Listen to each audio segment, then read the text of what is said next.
jour 44. Home WOD.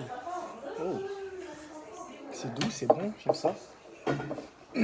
Un petit warm-up très facile de 3 rounds avec 10 wall squats. Et pourquoi j'aime beaucoup faire des wall squats? Parce que c'est le squat thérapie. C'est une des meilleures façons pour progresser sur votre squat, votre posture. Après votre 10 wall squats, vous allez prendre votre bâton, puis vous ferez 10 good morning. Prenez le temps de le faire, ça sert à rien de le faire vite. Surtout qu'il n'y a pas de charge.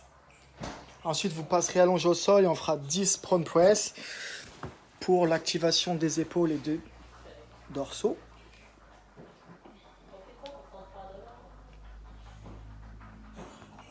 On va répéter 3 rounds de cette séquence. Et encore une fois, faites-le tranquillement. Ça ne sert à rien de faire un far time sur warm-up. Le skills, il va être orienté altéro et il va être orienté sur le press au-dessus de la tête. Ça va être bon pour deux choses. Le travail techniquement et aussi pour ceux qui sont moins à l'aise avec les termes, de différencier les 3 mouvements différents. Sachant qu'on pourra en rajouter un quatrième, le strict press, mais on ne le fera pas aujourd'hui. Ça va être 5 push press, suivi de 5 power jerk, suivi de 5 split jerk. On va faire avec un commandement, le Kélis, comme ça va être simple de le comprendre. Si je mets mon téléphone là, un push press, elle va partir en dip, le drive pour accélérer, puis pousser. Une fois qu'elle a fait son drive, ses jambes sont barrées, puis c'est terminé, elle va en faire 2-3 de suite. Donc, vas-y, dip, drive, push. Encore une fois. Ok? Il n'y a que 3 actions dans le mouvement.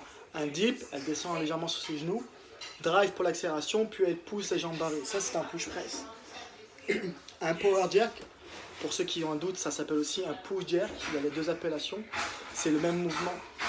Si on va lentement, ça va être un dip, un drive push, suivi d'un dip. Donc là, cette fois-ci, j'ai le droit de passer sous ma barre par rapport au push press. Donc si elle le fait 2-3 reps plus vite, vas-y Elise. Donc dip, drive, push, dip. Ok, vu la différence, elle va faire maintenant un push press suivi d'un push jerk.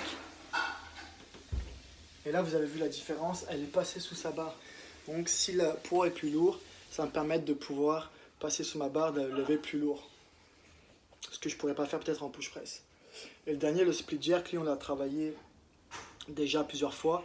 La commande elle va être pratiquement la même que le power jerk, ça va être un dip, drive, push. Mais cette fois-ci, c'est pas un dip la réception, c'est un split.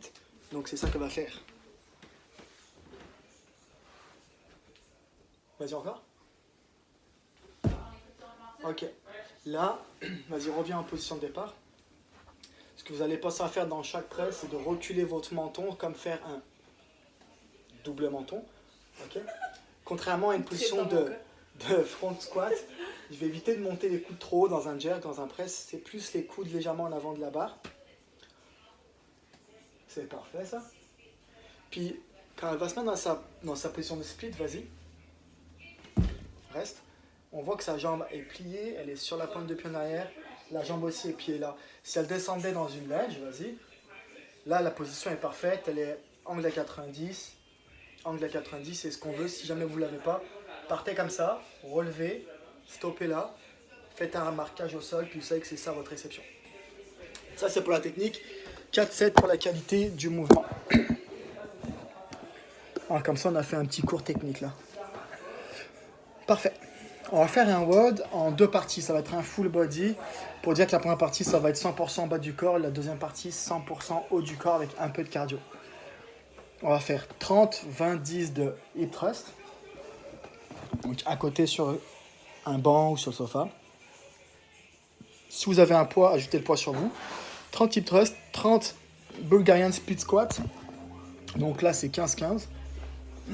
On va faire ces 15 reps même côté.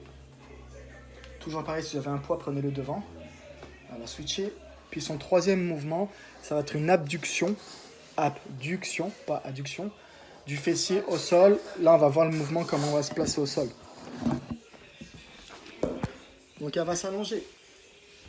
Là, on ne voit pas. Ah oui. La seule chose que je vais penser à faire, c'est ça. C'est vos genoux l'aligner avec votre dos. Donc elle va venir derrière, voilà, là. Là, elle est complètement alignée. Ses deux pieds vont rester collés ensemble, elle va juste lever son genou. Ça va être l'abduction du fessier quand on veut. Pourquoi on le fait comme ça? C'est pour éviter le travail du TFL ici. Là, c'est seulement le fessier. Nous, on a un élastique, on est des chanceux. Si vous n'avez pas d'élastique, faites-le sans, mais faites-le lentement. Si elle l'a pas, vas-y, mais qu'elle le fait lentement, ramène. C'est plus facile, mais si je le fais bien, ça va quand même être dur. Ce qu'il faut éviter de faire aussi, c'est de tourner en montant. Là, je vais éviter ça. Elle doit rester fixe. Ok, parfait. Ça sera le troisième mouvement. Donc pareil, c'est 15-15, 10-10. Puis le dernier, quand vous êtes à 10 reps, 5 reps de chaque côté. Tout de suite après cette séquence de 30-20-10, je vais attaquer la partie haut du corps.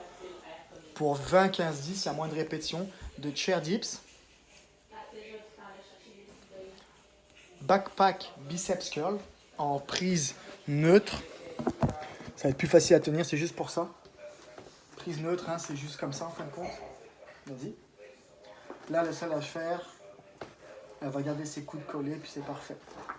Donc, ça, c'est le premier mouvement. Le troisième mouvement, c'est un burpees over backpack, facing latéral, comme vous voulez. On va pas le montrer, ils savent ce que c'est.